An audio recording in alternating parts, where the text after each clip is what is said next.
Pemirsa, puluhan pegawai negeri sipil di lingkungan pemerintah Aceh maupun di sejumlah dinas di kota Banda Aceh terjaring razia Satpol PP dan WH Aceh.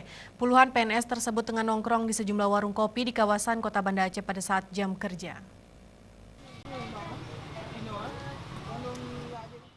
Memasuki hari pertama masuk kerja pasca libur panjang Hari Raya Idul Fitri, puluhan pegawai negeri sipil dan para tenaga kontrak terjaring razia Satuan Polisi Pamong Praja dan Wilayatul Hisbah Aceh. Para pegawai negeri sipil tersebut tengah asyik nongkrong di sejumlah warung kopi pada saat jam kerja di kawasan kota Banda Aceh. Sementara itu, Sekretaris Dinas Satpol PP dan WH Aceh Rahmat Ilham mengatakan razia tersebut menindaklanjuti instruksi Gubernur Aceh kepada Satpol PP dan WH untuk melakukan penertiban pegawai negeri sipil dan para tenaga kontrak pada hari pertama masuk kerja menjelang libur panjang Hari Raya Idul Fitri. Mereka yang terjaring razia akan ditindak sesuai dengan aturan yang berlaku dan membuat surat perjanjian tidak mengulangi lagi, dan selanjutnya akan dilaporkan ke pimpinan mereka serta akan dipotong tunjangan prestasi kerja sebesar 10%.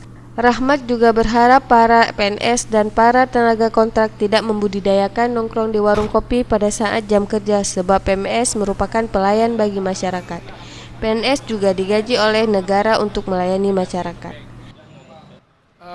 Sampai hari ini kita melaksanakan operasi itu sudah tertangkap sekitar 20 orang lebih kurang, di mana kita sudah mengambil identitas masing-masing. Untuk mereka nanti akan melapor kembali ke kantor Satuan Polisi Pamong Praja untuk kita ambil keterangan dan kita ambil data untuk kita laporkan kepada pimpinan. Razia tersebut juga dibagi 2 regu untuk menyisir titik sasaran di sejumlah warung kopi di Banda Aceh, dan razia tersebut akan berlangsung selama 1 minggu ke depan. Tim Liputan Aceh TV.